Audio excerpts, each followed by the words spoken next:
నా పేరు కటార్ రాజబాబు. నేను ఎక్స్ సర్పంచ్ కొమరగిరి.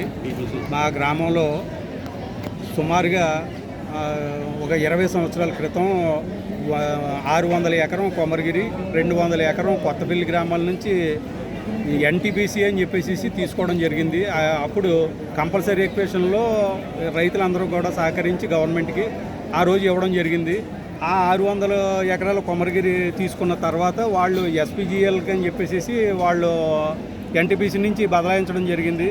ఆ ఎస్పీజీఎల్ కూడా అక్కడ కార్యకలాపాలు ఏమీ లేవు, అక్కడ ప్రొడక్షన్ లేదు, ఏమీ లేదు, ఉద్యోగాలు ఇస్తాం లేకపోతే అక్కడ ఉపాధి కల్పిస్తాం అని చెప్పేసి చెప్పడం జరిగింది. కానీ ఎవరికి కూడా అక్కడ ఒక్క మనిషికి కూడా ఆ ల్యాండ్ లోజర్స్కి ఎవరికి కూడా ఏ ఉపకారం కూడా జరగలేదు. ఆ రోజు నుంచి ఈ వేళ వరకు కూడా అక్కడ నిరుపయోగంగానే ఉంది తప్ప అక్కడ ఏ గ్రామాలకి కూడా ఉపయోగం అన్నది లేకుండా పోయింది ఎస్పీజీఎల్ వల్ల. అది ఇప్పుడు ఎస్పీజీఎల్ని గ్రీన్కో వాళ్ళు కొనడం జరిగిందని చెప్పేసి మాకు తెలిసింది 2 సంవత్సరాల క్రితం.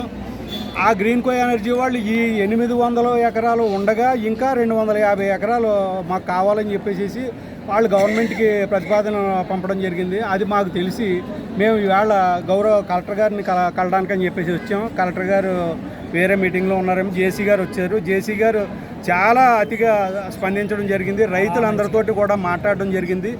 మాట్లాడి 2 రోజుల్లో నేను అక్కడికి వచ్చి పరిశీలించి మీకు న్యాయం చేస్తానని చెప్పేసి చెప్పడం జరిగింది. ఎట్టి పరిస్థితుల్లోనూ కూడా మేము భూములు ఇచ్చి మేము వేరే చోటకి వెళ్ళిపోయి మేము వేరే చోట ఉండవలసిన పరిస్థితి ఉండదు, మేము వెళ్ళలేము అని చెప్పేసి మేము విన్నవించుకోవడం జరిగింది. దాని మీద కలెక్టర్ గారు స్పందించి, జేసీ గారు స్పందించి గ్రామానికి వచ్చి నేను పరిశీలించి మీకు అంతా న్యాయం చేస్తానని చెప్పేసి చెప్పడం జరిగింది. కాబట్టి మేము ఆయన మాట మీద చాలా గౌరవంతో మేము ఏ అడావుడి చేయకుండా వాళ్ళు చెప్పిన దానికి మేము కట్టుబడి ఉంటామని చెప్పేసి తెలియజేస్తాం. ఓకే.